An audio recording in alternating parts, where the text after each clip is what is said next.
Hi, we are continuing with ATPL Bridge course Sequences and Series. This is lecture number 9. Today we'll discuss on selection of terms in a GP. याद करो AP में जब 3 terms को select करना था, if 3 terms were in AP, then you would select them as A minus D, A and A plus D. ये लेने का रीज़न मैंने आपको बताया था कि जब आप इनको ऐड करते हो, when you add these 3 terms A minus D plus A plus D, you'll find that D gets cancelled and you'll get this as 3A. एक सिमिलर स्ट्रक्चर यहाँ फॉलो किया जाता है. सिमिलर बोल रहा हूँ, सेम नहीं, सिमिलर स्ट्रक्चर यहाँ फॉलो किया जाता है जब आप लोगों को 3 terms, when you have to take 3 terms in GP, they are always selected as A by R, A and AR. तो जैसे ये माइनस साइन है, ये डिवीजन में कन्वर्ट हो जाता है, ये जो D है ये R में कन्वर्ट होता है, A remains A, addition sign ये मल्टीप्लिकेशन में इधर कन्वर्ट हो रही, and D is converted to again R.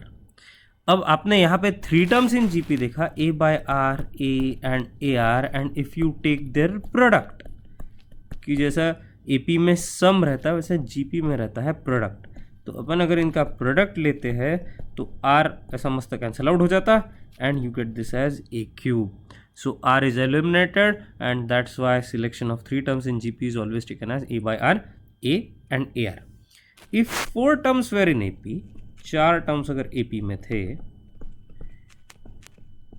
तो उनका सिलेक्शन याद करो कैसा था. उनका सिलेक्शन था A minus 3D, फिर A minus D, सबको याद आ रहा हो, A plus D and A plus 3D. ऐसे 4 टर्म्स AP में रहे तो सिलेक्शन रहता है. अब अगर 4 टर्म्स GP में है, 4 terms are in GP,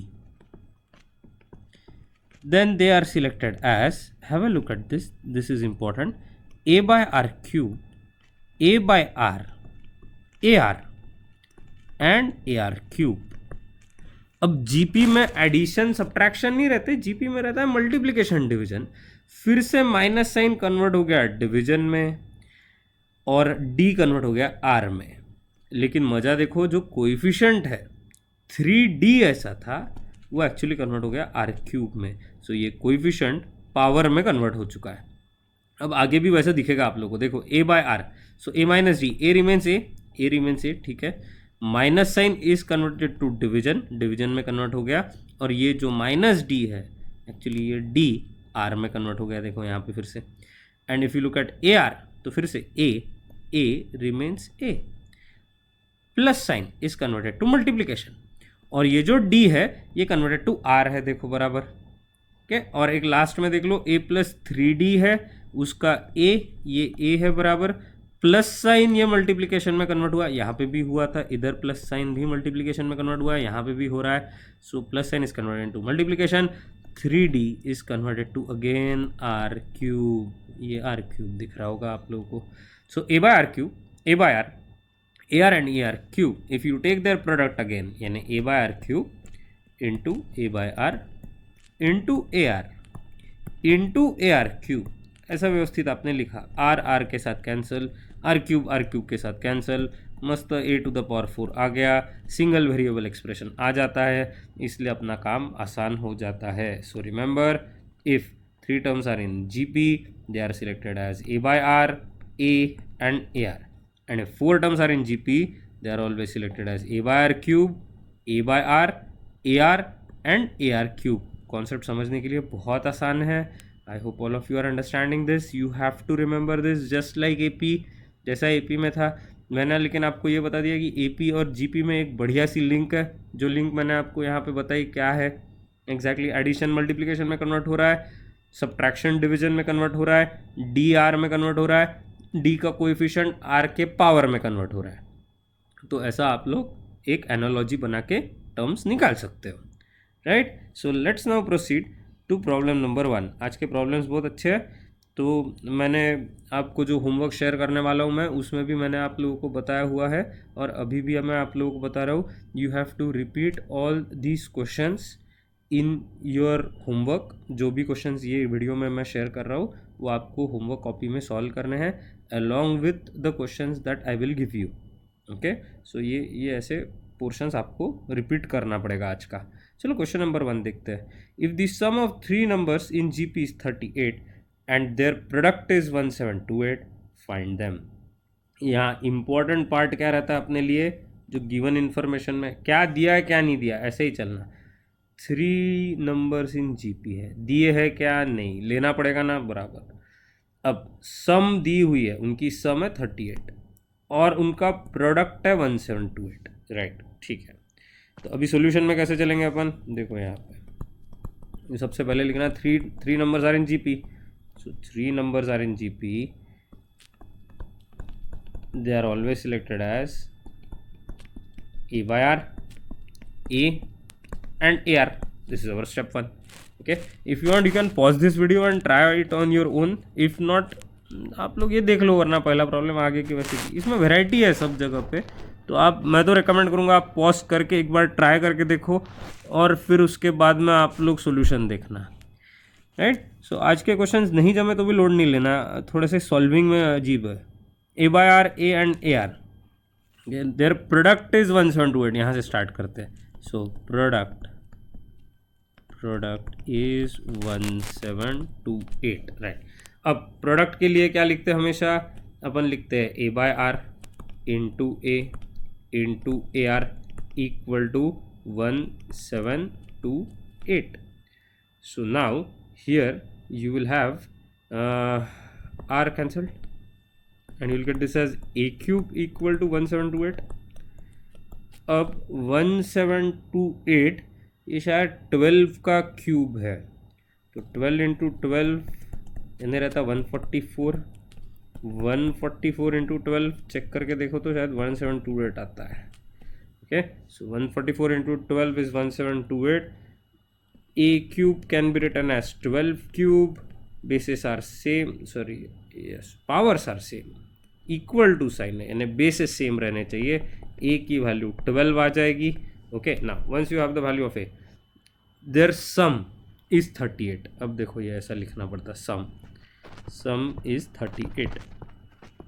चलो यानी क्या लिखना पड़ेगा सम के लिए, फिर तीनों की addition, A by R plus A R equal to कितना 1 सॉरी नॉट 1, वो तो प्रोडक्ट था, that is equal to 38।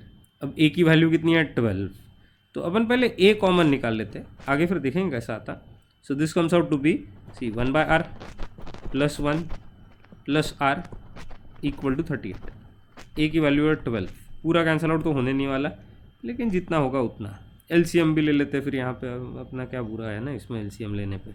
1 plus R square upon R equal to 38। अभी इसमें रिड्यूस हो रहा है क्या, 2 से रिड्यूस होगा, 3 से नहीं, 2 से रिड्यूस होगा शायद। 2 से रिड्यूस हुआ है, नहीं यहाँ आ जाएगा 6 और इधर कितना आएगा 19। Okay, let's open the bracket and transfer. R को इधर ट्रांसफर करते राइट हैंड साइड पे और ब्रैकेट ओपन करते। 6 plus 6r square equal to 19r। 6r square plus sorry इसको जब ट्रांसफ़र करोगे 19r को LHS पे तो 6r माइनस 19r है ना -13r हो जाएगा, ठीक है। Plus 6 equal to 0। अच्छा है यार, अच्छा है ये इक्वेशन। 6 इंटू 6 यानी होता है 36, यानी प्रोडक्ट ऑफ टर्म्स 36 चाहिए, सम चाहिए -13, यानी वो आ जाएगा 6r square minus 9r minus 4r, 9 4 36 बराबर प्लस 6 इक्वल टू 0। आगे इसमें से निकालना 3r कॉमन, बचेगा 2r माइनस 3 और यहाँ से निकालना -2 common, 2r minus 3 again, that is equal to 0। So one value of r is 2/3, the other value of r is of course 3/2। दोनों वैल्यूज़ चलेंगे। तो अब यहाँ पे जैसे आपको AP में याद आ रहा हो अपन ने जैसे क्वेश्चन सॉल्व किए थे, वैसे अपन GP में करेंगे। इन्हें क्या लेना पड़ेगा बताओ, केस 1 ए तो 12 है, ये दोनों जगह 12 रहने वाला, लेकिन पहले लेंगे r एज 2/3। तो पहले टर्म में a बाय आर, फिर है a फिर है ए आर, यानी ये आ रहा है 12/2/3 comma 12 into 2/3, right. Okay, now this is coming out to be, ये देखो ये ऐसा कैंसल आउट हो जाएगा, ये 6 बनता, डिनोमिनेटर का डिवीजन ऊपर चले जाएगा, यानी आ गया 18 कॉमा 12 कॉमा 3 1 जा 3 3 4 जा 12 बराबर है क्या 4 इंटू 2 8। अरे वाह मस्त है, 18 12 8। अब केस 2 लेते हैं। केस 2 में ए की वैल्यू तो 12 ही रहने वाली है, लेकिन आर की वैल्यू रहेगी 3/2, ये डालते थे इधर। अब यानी टर्म्स क्या आएगी बताओ, यहाँ टर्म्स आ जाएगी a/r अगेन, यानी 12/3/2 कॉमा 12 ए और ए आर, यानी 12 इंटू 3/2 बराबर, ये कैंसिल आउट हो गया 4, डिनोमिनेटर का डिवीजन का 2 ऊपर चल जाएगा, यानी बनता 8 12, और ये कैंसिल आउट हो जाएगा 6 3 जा 18। So either the sequence is 18 12 8 or the sequence is 8 12 18, ये आंसर आने वाले। एक लास्ट स्टेप में आप चेक कर सकते हो, इन तीनों को ऐड कर लो और देखो तो टैली होता है क्या। 18 और 12 ऐड किया 30 बनता, प्लस 8 यानी 38। जम रहा है ना काम, जम रहा है। और प्रोडक्ट की हिम्मत कौन करेगा। प्रोडक्ट, चलो प्रोडक्ट भी आप देख सकते हो बाद में अगर आपको देखना है तो। मैं इस केस में अभी सम से संतुष्ट हूँ और मैं आगे बढ़ने वाला हूँ। So these are the final answers. I hope all of you have understood the problem. The GP part is not difficult, not at all. Calculations are a little bit bothersome, तो उसमें कैलकुलेशंस के लिए एक ही काम करना पड़ता है, वो यानी सोच समझ के आराम से स्टेप वाइज एक एक करके सॉल्व करना। थोड़ा टाइम लगता है, लगना तो कोई फ़र्क नहीं पड़ता, ठीक है। Question number 2, the continued product, एक मिनट हाईलाइटर सिलेक्ट करना दो। Continued product of 3 numbers in a GP is 216। Continued product वगैरह ये सब फैंसी नाम है। कंटिन्यूड प्रोडक्ट यानी product of 3 numbers is 216 and sum of product in pairs, product in pairs और उनकी sum is 156। Find the numbers. इसमें हर बार एक काम करना पड़ता है, एकदम आराम से गिवन इन्फॉर्मेशन लिखना, क्योंकि जितना आराम से आप लोग लिखोगे उतना बढ़िया काम आपका होगा। 3 नंबर्स इन जीपी है, so 3 terms in GP are always selected as a/r, a and ar, right. Now continued product is 216, यानी प्रोडक्ट 216 है, प्रोडक्ट ये 216 है। प्रोडक्ट के केस में अपन यहाँ पे क्या लिख सकते हैं, यानी a/r into A into A R equal to 216। R cancel out कर लिया, a³ equal to 216 means a is equal to 6, 6³ 216 है ना, बराबर है। हाँ ओके, ना a इक्वल टू 6 आ गया। अब आगे a निकल गया, यानी प्रॉब्लम 25-30% प्रॉब्लम सॉल्व हो चुका है। अच्छा ना, इतने कम एफर्ट में 30% प्रॉब्लम सॉल्व हो रहा है अपने को, और क्या चाहिए। 1/3 job is done. Now the sum of their product in pairs, तो सम लेनी है। किसकी सम लेनी है, प्रोडक्ट की। कैसे प्रोडक्ट की, टर्म्स इन पेयर्स। पेयर्स यानी क्या, 3 टर्म्स है, 1 2 एंड 3। पेयर वाइज लेना है, यानी 1 इंटू 2 लेना पड़ेगा। सम भी लेनी है, प्लस 2 इंटू 3 लेना पड़ेगा। सम भी लेनी है, यानी प्लस। पेयर वाइज लेना है, 1 इंटू 3 ऐसा लेना पड़ेगा। तो इसका मतलब 1 into 2 plus 2 into 3 plus 1 into 3 is actually, let's take the product now. ये ऐसा लिख ले यार कि अपन फटाफट लिख सकते हैं, यानी 1 फर्स्ट टर्म कौन सी थी, a/r, सेकंड टर्म क्या है a, प्लस सेकंड टर्म क्या है a, थर्ड टर्म क्या है ar, प्लस फर्स्ट टर्म क्या थी a/r इंटू थर्ड टर्म क्या है ar। बहुत मस्त, दैट इज इक्वल टू 156। ऐसा आ गया, बराबर। अब यहाँ से एक कैंसलेशन पॉसिबल है, ये यानी भगवान की दया से अपने पास में आया हुआ है, उसको कैंसिल आउट कर लेना। उसके बाद में अपन लिखते हैं यहाँ पे a/r इंटू a, यानी a²/r plus a²r plus a², that is equal to 156। Not bad, चलता है, कोई बुराई नहीं इसमें ऐसा आने पे। Okay, in the next step what I want you to do is take out a² common, so you are left with 1/r plus R plus 1 equal to 156। अभी भी मेरी इच्छा नहीं हो रही एक ही वैल्यू डालने की एकदम से। अच्छा 156.6, चलो ठीक है, सॉल्व तो होगा, देखते हैं। Okay okay, let us solve it in this way. A square is actually a 6, a square is 36 into LCM भी ले लेते, उसमें कोई बुराई नहीं, 1 plus R square plus R upon R, ऐसा LCM लोगे कॉमन डिनोमिनेटर वाला, and that is equal to 156। अब 6 6 36 एंड 26 टाइम्स, हाँ ऐसा है ना। और रिड्यूस हो रहा है क्या, और रिड्यूस हो रहा है, 2 से रिड्यूस हो रहा है 3 और 13, ऐसा है ना। 3 times 1 plus R square plus R equal to, ये आर को इधर फेंक दिया, 13r। Let's open the bracket, 3 plus 3r square plus 3r equal to 13r। Okay, then let's transfer everything to LHS। 3r square, 3r minus 13r is minus 10r plus 3 equal to 0। अच्छा है ना, ये 3 3 9, 3r square, अब ये minus 10 आ रहे हैं, minus 9r और minus r, ऐसा लेना पड़ेगा, प्लस 3 इक्वल टू 0। यहाँ से 3r कॉमन, और इधर लिखना पड़ेगा यार। ओके, यहाँ से 3r कॉमन, ये बचा r माइनस 3, यहाँ से माइनस 1 कॉमन, यहाँ बचा r माइनस 3। सो r की वैल्यू एक तो 3 है, या फिर r की वैल्यू है 1/3, बराबर। नाउ r इज 3 और r is 1/3, you have 2 values of r, you have a value of a with you, 3 terms निकालने हैं, जैसे कंटिन्यूड प्रोडक्ट वगैरह उसने कुछ भी विचित्र दिया होगा तो भी अपन आंसर निकाल ही सकते हैं, केस 1 और ऑफ कोर्स केस 2। ऐसा ले लेते हैं, यहाँ पे मस्त जगह ऑक्यूपाई हो जाएगी सब कुछ।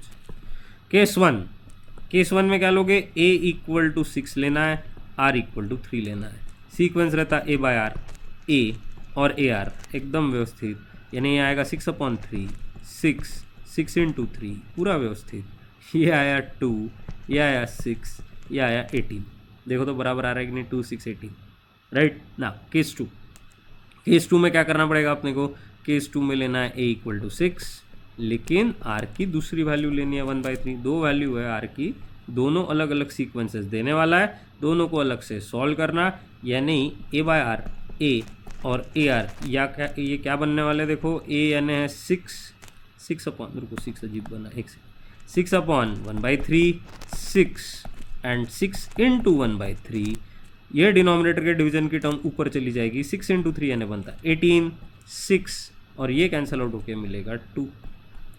So the sequence is either 2 6 18 और it is 18 6 2। I hope all of you have understood this। Okay, ध्यान में आ गया हो सब लोगों को, और यही फाइनल आंसर है, राइट। चेक कर ले गया इसको एक बार, 2 6 18 को स्प्लिट कर सकते हैं 6 इंटू 3, ऑलरेडी इंटू 6 है, ऑलरेडी इंटू 2 है, 3 इंटू 2 यानी बना 6 इंटू 6 बराबर टैली हो रहा है 216, right. So you are getting the final answer and that final answer is correct. See most of the times even you won't require my help की, जो मैंने आप लोगों को सॉल्यूशंस नहीं दिए है तो फिर भी आपका जो आंसर आया वो करेक्ट है क्या, बिल्कुल आप गिवन इन्फॉर्मेशन से टैली कर सकते हो और कंफर्म कर सकते हो जो आपने सॉल्व किया है वो करेक्ट है या नहीं। Okay, in this way, the way that I have done it. Question number 3, find 3 numbers in GP whose sum is 13 and sum of whose squares is 91। अब यहाँ पे आप लोग एक बात ध्यान में रखो कि क्या गड़बड़ है। देखो 3 नंबर्स इन GP निकालना है, ठीक है, ये तो कोई तकलीफ वाली बात नहीं, क्योंकि पिछले 2 प्रॉब्लम्स में अपन ने ऐसे ही किया था। सम इज़ 13 बोला है, ठीक है, ये भी बाद में देख लेंगे। सम ऑफ हुज स्क्वायर्स इज़ 91। अब तकलीफ ये है कि अगर आप पीछे जाते हो दोनों प्रॉब्लम्स में, फर्स्ट प्रॉब्लम सेकंड प्रॉब्लम में, तो आपको ध्यान में आएगा कि उसमें प्रोडक्ट दिया हुआ था, और प्रोडक्ट दिया हुआ था तो a की वैल्यू निकल गई। अब यहाँ पे प्रोडक्ट दिया नहीं है, तो सम दिया है और सम ऑफ स्क्वायर्स दिया है 91। तो अपन पहले 3 टर्म्स इन GP लेंगे। 3 terms in GP they are always selected as a/r, a and ar। अब इनकी सम कितनी है 13, तो अपन लिखेंगे a/r plus a plus ar equal to 13। तो फिर अब अपन एक काम करते हैं, ए कॉमन निकाल लेते हैं, ये बाद में यूज़ करेंगे अपन इसको। ए कॉमन निकाला, 1/r + 1 + r is equal to 13। So it is always better to utilise information that is given to us, और फिर वो बाद में कहीं ना कहीं काम में आती है, इसलिए मैंने ये सिंप्लीफाई करके रखा था।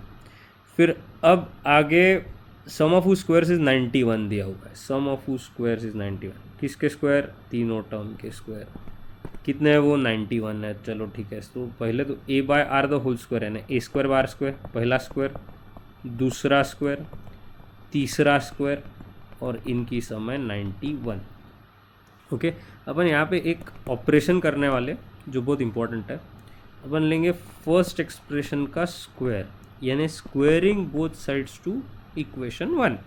तो अब यहाँ अगर आप लोग देखते हो तो ये actually a + b + c the whole square है, 3 टर्म का स्क्वायर, होल स्क्वायर। अगर मैंने स्क्वेयरिंग लगाया तो, अब स्क्वेयरिंग लगाया तो इसका एक्सपांशन आप लोगों को पता ही है, ये रहता है a² + b² + c² + 2ab + 2bc + 2ac। अब वही अपन स्क्वायर यहाँ लगाएंगे, यानी क्या आएगा देखो, it is going to be a² / r² + a² + a² r², a² + b² + c² हो गया, + 2ab यानी 2 × a/r × a + 2bc यानी 2 × a × ar + 2ac यानी 2 × a/r × ar। ऐसा पेशेंस रखे, पूरा लिख लेना। That is equal to 13 square, यानी आ जाएगा 169। क्यों? क्योंकि मैंने एक्सप्रेशन 1 को स्क्वायर किया हुआ है।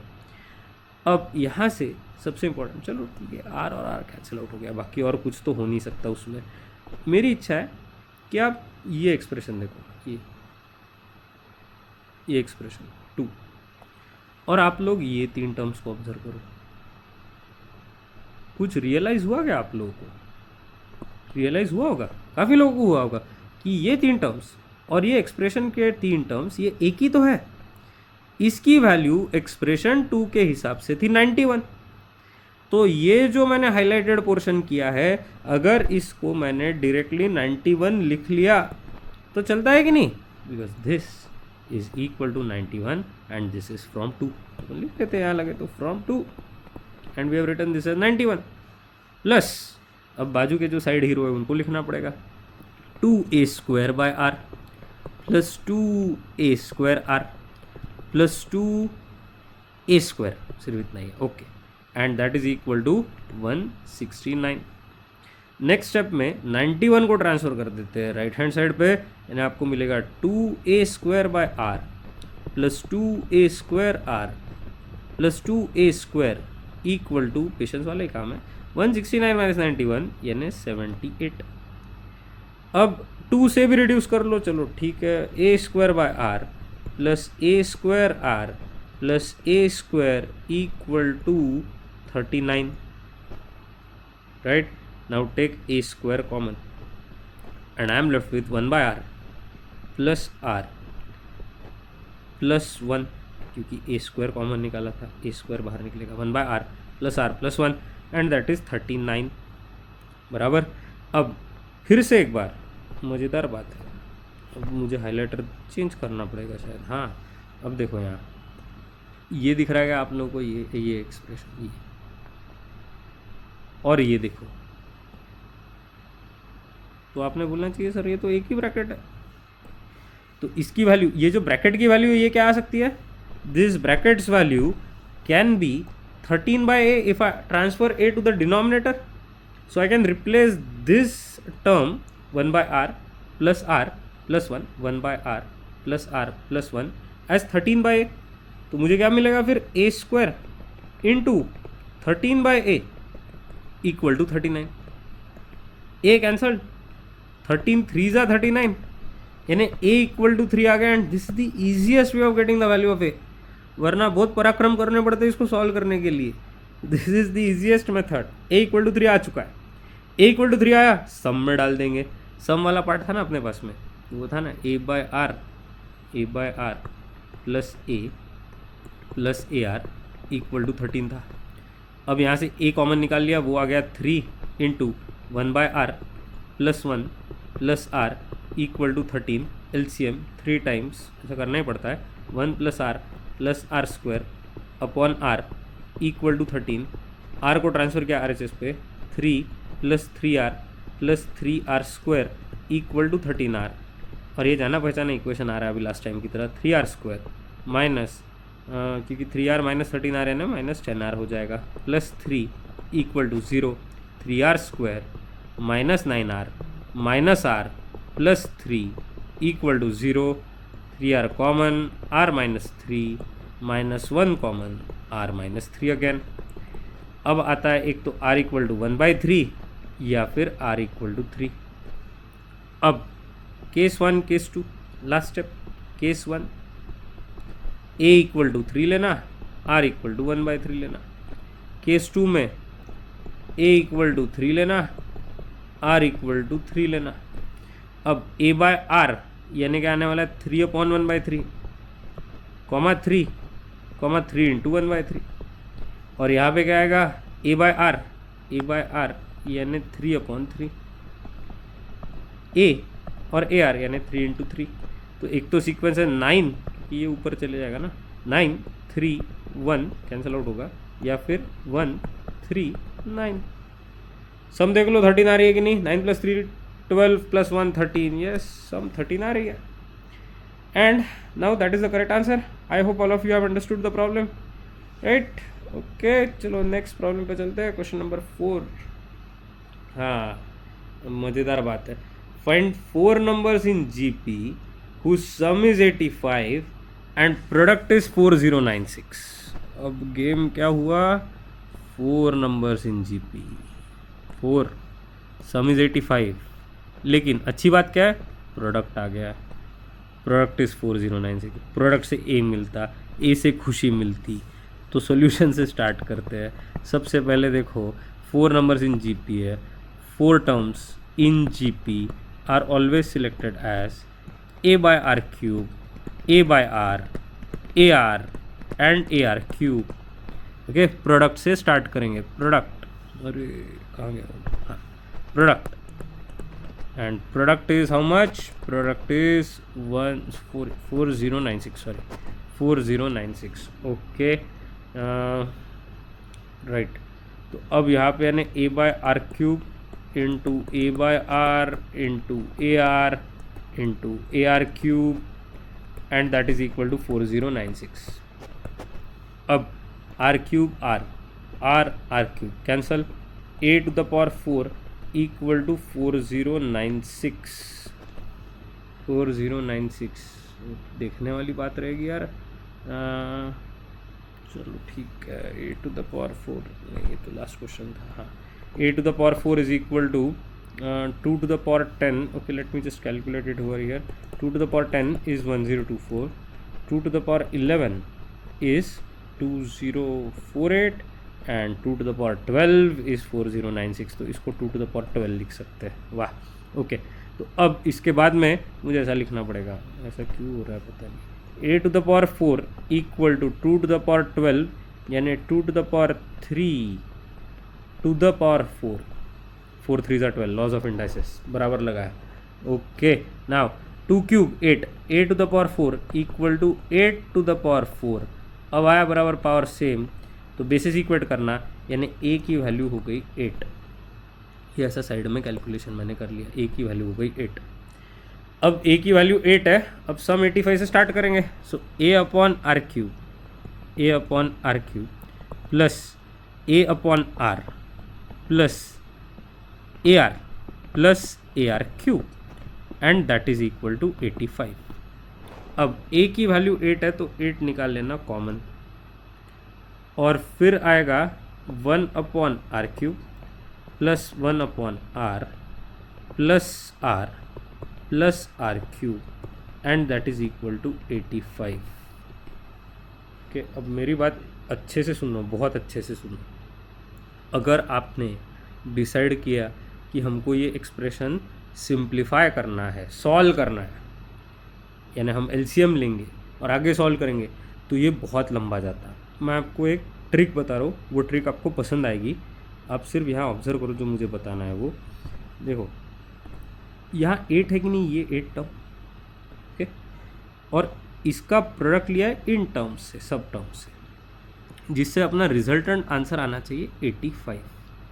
बोलने का मतलब ये है कि 8 ये इस ब्रैकेट में मल्टीप्लाई हुआ, इस ब्रैकेट में जो r की वैल्यूज़ थी, अब देखो r की वैल्यूज़ थी, वो कुछ ना कुछ सिंप्लीफाई होके ऐसा आंसर मिला कि जो फ्रैक्शन नहीं है। You are getting the final answer as 85, you are getting the final answer as an integer. Integer तभी मिलने वाला है जब यहाँ पे 8 मल्टीप्लाई होके भी फ्रैक्शन नहीं आ रहा, 1/r³ रहते हुए भी, ये टर्म रहते हुए भी फ्रैक्शन नहीं आ रहा। तो मेरा एक ऑब्जर्वेशन रहने वाला है वो ऐसा कि अगर r³ की वैल्यू 8 रहती है तो ये आपस में कैंसिल आउट हो जाएगा, ये 8 और ये 8 कैंसिल आउट हो जाएगा, उससे चांसेस थोड़े कम हो जाते हैं। r³ की वैल्यू अगर 8 लेना है तो अगर मैं बोलता हूँ late r³ is equal to 8, ये कोई तुक्का नहीं, ये टर्म्स देख के मैं डिसाइड कर रहा हूँ कि हाँ मुझे कैंसिल आउट करना है, उससे मेरा आंसर शायद आ सकता, शायद वाली केस है, I agree, but let's check. r³ equal to 8 है, means r equal to 2। This process is of course called as trial and error process, because I don't want to apply a method that is going to fetch me r to the power 6 term, बिल्कुल ही नहीं, इच्छा ही नहीं है मेरी। तो मैं क्या करूँगा, सोचूंगा कैंसिल आउट कैसे हो सकते हैं। r³ की वैल्यू 8 आ गई, यानी r इक्वल टू 2 आ गया, ठीक है। r इक्वल टू 2 अगर आता है, अब मुझे ब्रैकेट चेक करनी है कि मेरा आंसर टैली होता कि नहीं। तो 1/r³ यानी 1/8 बराबर 1/r यानी 1/2, r की वैल्यू थी 2, r³ की वैल्यू थी 8, ऐसा आने वाला है। अब इसको मल्टीप्लाई करते, ओपन करके देखते ब्रैकेट्स, तो ये आ जाएगा 8 इंटू 1/8 यानी 1, प्लस 8 इंटू 1/2 यानी 4, प्लस 8 इंटू 2 यानी 16, प्लस 8 इंटू 8 यानी 64। मैंने इस 8 को हर एक टर्म से यहाँ अंदर मल्टीप्लाई कर लिया। अब 64 प्लस 16 यानी बना 80, plus 4 84, plus 1 85, and you have hit what we call as jackpot, क्योंकि ये हमारी है ना बराबर, यानी r इक्वल टू 2 रहना 100% कन्फर्म है। r इक्वल टू 2 अगर है तो r इक्वल टू 1/2 भी रहने वाला।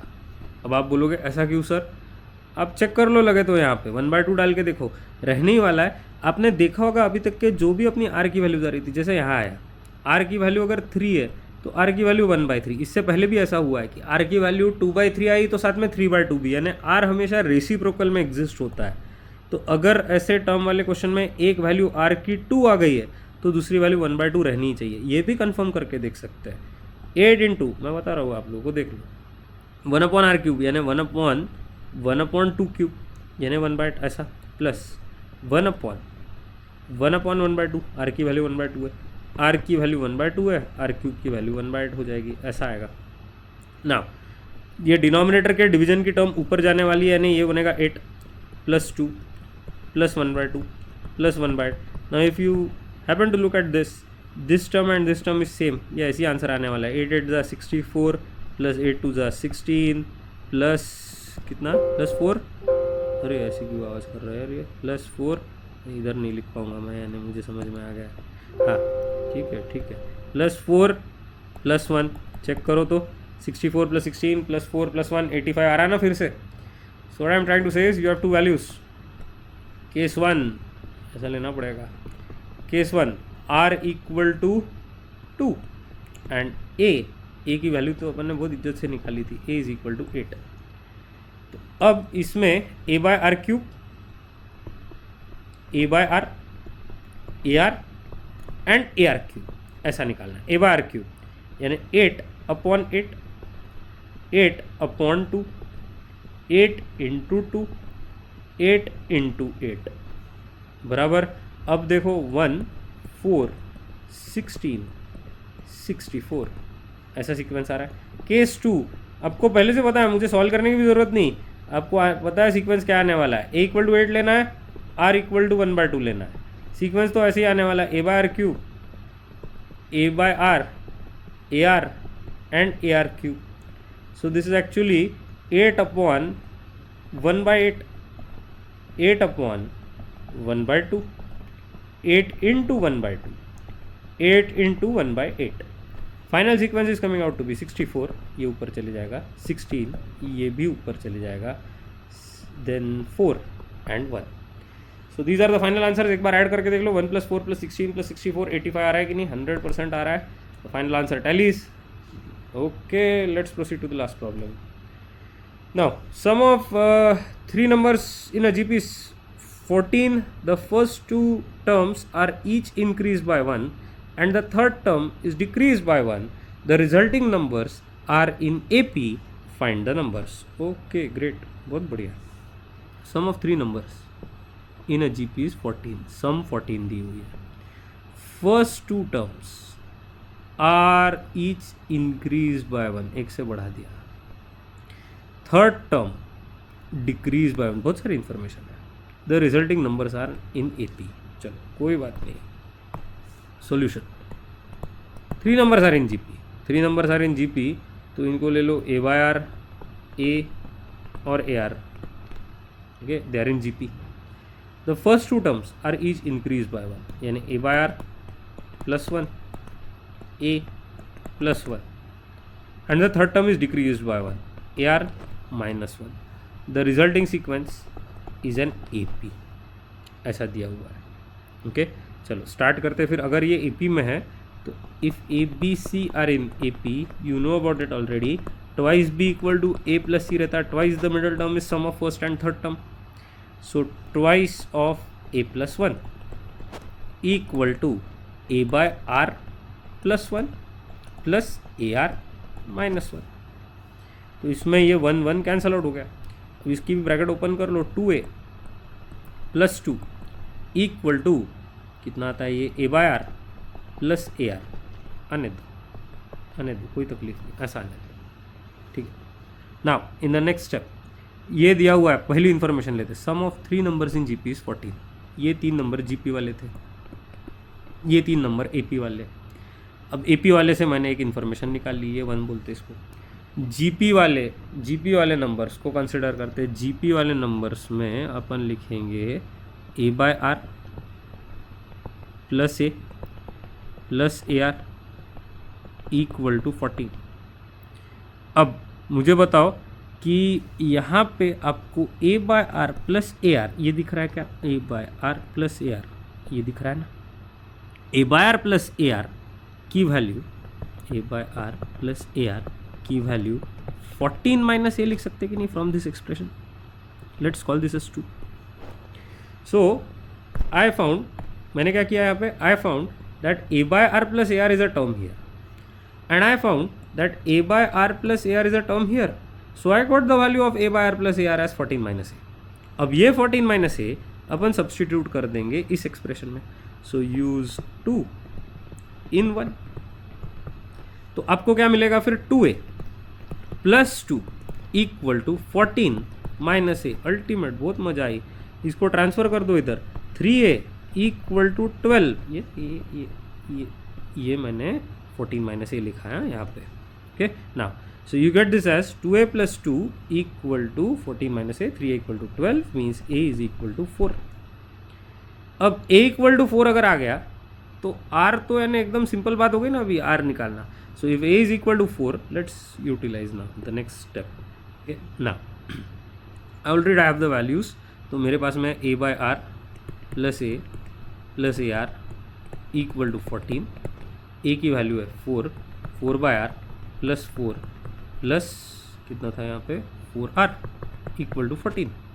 Okay, 4 by R plus 4R equal to 14 minus 4 यानी हुआ 10. अब 2 से रिड्यूस कर दो. चलो ठीक है. 2 by R plus 2R equal to 5. LCM 2 plus 2R square upon R equal to 5. ये कॉमन डिनोमिनेटर लिया. फिर आगे जगह की कमी होने वाली है यहाँ पे. So 2 plus 2R square equal to 5R. 2R square minus 5R plus 2 equal to 0. 2R square minus 4R minus R plus 2 equal to 0. मस्त आ गया एकदम. 2R कॉमन, ये आता है R माइनस 2. ये माइनस 1 कॉमन, फिर से है R माइनस 2. सो एक तो R की वैल्यू 2 है या फिर R की वैल्यू है 1/2. So you have the value of R, you have the value of A. Now can you find the three numbers based on that by using A by R, A and AR, case 1, case 2. ये मैं आपके लिए छोड़ रहा हूँ क्योंकि मेरे पास में जगह कम है वहाँ पे, लेकिन मैंने पहले भी प्रॉब्लम से यूटिलाइज़ किया हुआ है, तो मुझे लगता है आप लोग इसको निकाल लोगे। Okay, so by the way the numbers are going to be, are they going to be 1, so numbers are, calculate आप कर लेना, मुझे ऐसा लग रहा है मैं करेक्टली लिखने वाला हूँ इसको, 2, 4 एंड 8, इज इट 2, 4, 8 और 8, 4, 2, ऐसा आंसर आने वाला है, आप चेक कर लेना। तो so first term is of course A by R, then A, then A R equal to 2 लो, आर इक्वल टू 1/2 लो, ऐसा आंसर आना चाहिए। ओके, नाउ एप्टीट्यूड क्वेश्चन, अरे वाह मजा आने वाली है एप्टीट्यूड क्वेश्चन में आज के। चलो, the bridge problem, there are 4 persons ABCD who want to cross a bridge in night. A takes 1 minute to cross the bridge. Okay, A को 1 minute लगता है, B takes 2 minutes, B को 2 minutes लगते हैं, C takes 5 minutes, right, and D takes 8 minutes to cross the bridge. There is only one torch with them and the bridge cannot be crossed without the torch. अंधेरा है पूरा, नीचे गड्ढे वगैरह होंगे, कोई गिर जाएगा एकदम से, लेने के देने पड़ जाएंगे, इसलिए एक ही टॉर्च है और टॉर्च के बगैर ब्रिज क्रॉस करना नहीं। ऐसे ताऊ में नहीं बताना हमारे आंखें अच्छी है हम क्रॉस कर लेंगे वगैरह, ऐसे कुछ लोग बताते हैं, उनको ऐसा एक जाएगा दूसरा, ऐसा बहुत अजीब आंसर देते हैं। चलो आगे देखते हैं। There cannot be more than 2 person, 2 से ज़्यादा लोग on a bridge at any time नहीं रह सकते। when 2 people cross the bridge together, ये और एक, when 2 people cross the bridge together they must move at the slower person's pace. Let us just look at the next part. Okay, what is the minimum time in which all of them can cross the bridge? Minimum time in which all of them can cross the bridge. So what is given, आपको basically ये problem समझ में आना चाहिए कि ABCD को एक specific time में ब्रिज क्रॉस करने का ऐसा रहता है। A टेक्स 1 minute, B को 2 minute लगते हैं, C को 5 minute लगते हैं, D को 8 minute लगते हैं ब्रिज क्रॉस करने के लिए। एक ही टॉर्च है, इसलिए टॉर्च लेके ही जाना पड़ेगा क्योंकि ब्रिज के ऊपर गड्ढे रह सकते हैं, नीचे गिर सकता है। There cannot be more than 2 persons on the bridge at any time, bridge शायद वीक होगा, 2 persons से ज़्यादा नहीं चाहिए। ओके, एंड हमेशा ध्यान में रखो, जैसे लॉजिकली जब अपन चलते अपने एल्डर्स के साथ में तो उनकी स्पीड से अपन चलते हैं, वैसे ही ध्यान में रखना पड़ेगा कि एल्डर्स की स्पीड से चलना है, यानी ज़्यादा टाइम लेने वालों की स्पीड से। ए और डी अगर साथ में गए तो उनको 8 मिनट लगेंगे। This is what I am trying to say. If A and D go together you will require 8 minutes to cross the bridge. Okay, now what is the minimum time in which all of them cross the bridge? Pause the video for a minute, try to solve this question, I will give you the answer. ठीक है, अभी आप लोगों ने pause किया होगा तो मैं आप लोगों को आंसर देता हूँ। पहले तो ये ब्रिज वाले सिनेरियो ऐसा है, ये ए 1 minute वाला है, ये बी 2 minute वाला है, अरे बहुत वीक दिख रहा है ये सी, ये 5 minute वाला और डी ये 8 minute वाला, एकदम वीक दिख रहा है इंक में। ठीक है, लेकिन अब क्या कर सकते हैं, डायग्राम ऐसी बनाई थी। ये ब्रिज है, ब्रिज को क्रॉस करना है। ठीक है ना, answer step 1, A and B को साथ में भेजना, ए एंड बी को साथ में भेजना। अब ए का था 1 minute, बी का था 2 minute, है ना। अब ए और बी जब साथ में गए, मैं पेन ले लेता हूँ, ए और बी जब साथ में गए तो 2 minute लगे, ए वापस आ गया यानी 1 minute लगा, इसलिए टोटल स्टेप 1 में लगे 3 minutes। बी भलते साइड पे बढ़ गया, ये बी इधर है, ये बी इधर है। ठीक है, ये ए बी सी फिलहाल यहाँ रुके हुए हैं। ओके, अब नेक्स्ट स्टेप में देखो, अब सी और डी को साथ में ब्रिज क्रॉस करवाओ। ये सीनियर सिटीजन्स है, हाजी आजूबा लोग, इनको ब्रिज साथ में क्रॉस करवाओ। बी कम्स बैक, बी वापस आ जाएगा। आप बोलोगे ये सी और डी साथ में गए थे, बी कैसे वापस? ये बी बैठा था ना इधर, ये वापस आ जाएगा। देखो सी और डी को, सी को लगते हैं शायद 5 minute और डी को लगते हैं 8 minute, लेकिन लोअर स्पीड से चलना पड़ेगा, यानी 8 minute वाले से चलना पड़ेगा। सो 8 minutes लगे। ठीक है, बी वापस आया यानी बी को लगे 2 minute। अब इसका मीनिंग क्या हुआ, यहाँ से बेचारे सी और डी ऐसे धीरे धीरे गए, इधर तक पहुँच गए।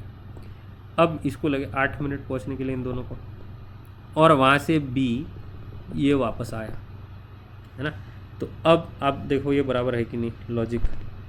Okay, now A and B are over here, A and B are over here because B has come back and C are D are over here। अभी तक के अपना जो टाइम है ये सेकंड स्टेप में लगे 10 मिनट, पहले स्टेप में लगे 3 मिनट, बराबर। अब स्टेप 3 कहाँ गया, हाँ स्टेप 3, फिर अब A और B को ब्रिज साथ में क्रॉस करवा दो, टाइम 2 मिनट का लगेगा। A को 1 मिनट लगता, B को 2 मिनट लगते हैं, यानी दोनों को साथ में लगेंगे 2 minute. Lower time higher time लेना पड़ता है, लोअर स्पीड लेनी पड़ती है, तो सब लोग एक साइड पे चले जाएंगे। अब आपने जैसे कि यहाँ देखा था, किधर गया यार वो, किधर गया, हाँ ये A और B इधर थे, C और D तो इधर पहुँच गए थे, फिर अब A और B जाएंगे, तो A और B गए तो 2 मिनट लगेंगे, सर हाँ। तो अब फाइनल आंसर निकालते वक्त, yes this is going to be the final answer. अब टोटल टाइम कितना लगा, टोटल टाइम लगेगा, टोटल टाइम कितना लगेगा, total time will be step 1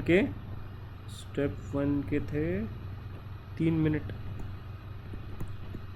plus step 2 के थे 10 मिनट, स्टेप 3 में 2 मिनट, यानी टोटल टाइम लग गया 15 minutes. Okay, that's the end of the lecture then, this was the final answer. सब लोगों को ध्यान में आ गया हो, 15 मिनट्स। सो विल डिस्कस, एक लास्ट पार्ट जीपी का बचा हुआ है, वो है यानी कुछ ऐसे मिसलेनियस प्रॉब्लम टाइप से और ज्योमेट्रिक मीन है, तो वो अपन नेक्स्ट क्लास में लेंगे। I hope you have understood today's questions. Okay, solve the homework properly, see you again in the next class, bye for now.